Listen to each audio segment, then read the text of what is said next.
clutch can tie a whole outfit together, but who says you have to search high and low for the clutch in dozens of stores? You can just make it yourself.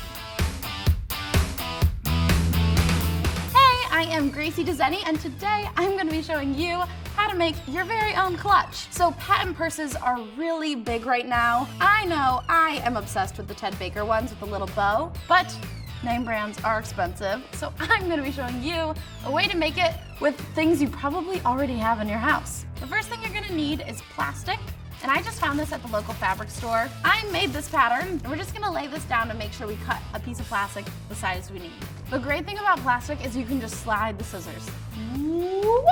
Just like that. When picking your fabric to use, you're going to want to make sure you get a kind of sturdy fabric and a fabric that doesn't wrinkle too much. We are actually using polyester and it works out really well. We're gonna lay that down and then take our same pattern and we're gonna lay that down as well. And to make sure our pattern doesn't move while we're cutting, we're gonna pin it down with some straight pins. So don't worry about making these pins too perfect because you're taking them out right away.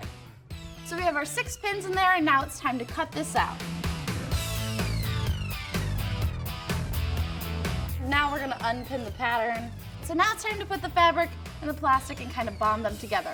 To do this, we are using some spray adhesive. This is kind of like spray paint where you have to go outside and be in a well-ventilated area. So then you're gonna wanna lay down your newspaper and then lay your piece of fabric that you already cut, just lay that down. Take your adhesive, lightly coat over the entire thing. You wanna make sure you get more in the center than on the edges. You just take the sticky side and rub out all the bubbles, and you're good to go. Ta-da! So when you're cutting, you're gonna wanna make sure your top and bottom end are cut really, really straight. The sides you don't really have to worry about, but the top and bottom are important. It's time to fold the bag together. So you're actually gonna turn it plastic side up. This is the bottom part. Fold that up just like that, make a crease there. And then this is the top flap, and you're just gonna fold that and make a crease there. This is a no-sew bag. So instead of sewing this, we are going to use staples. And you're just going to go on the 4 sides right here. The thing about working with the stapler is you want to make sure you have it laid flat down on the surface, and you want to make sure you're applying even pressure so that the staple goes all the way through. I usually start in the center and then work my way out to the edge. All right, so now we're going to make the flat bottom part of the bag. As you can see in our example here, there's a flat side of this bag so it stands up. This is really easy to do. You just put your hand in there and kind of turn it so it's this way. We're gonna take our stapler again, and you're just gonna wanna make 3 staples. 1, 2, 3. So we're gonna do the same thing with the other side, but before you do that, you're gonna wanna line it up, make sure that it's even. That looks about good. And now it's time to turn the entire bag inside out. So working with this plastic is a little difficult, so to make it easier, we are going to use a blow dryer. So this kind of heats the plastic and makes it easier to work with. You kind of have to work quickly. So you want to make sure you get all the way to the stapled edge, and sometimes that's a little difficult if the bag's a little small. You could use a pencil and use the eraser side or like an unsharpened pencil, and that would help you out. So it's already starting to look like a bag. Now it's time to make the bag fold in half and stick. So to do that, we are going to use Velcro. And you're going to lay one side at the top to make sure the top matches up with the bottom. Instead of guessing, we're actually gonna take the other side and lightly stick it on top, just like that. You're gonna fold the bag in half like you would and just stick it down.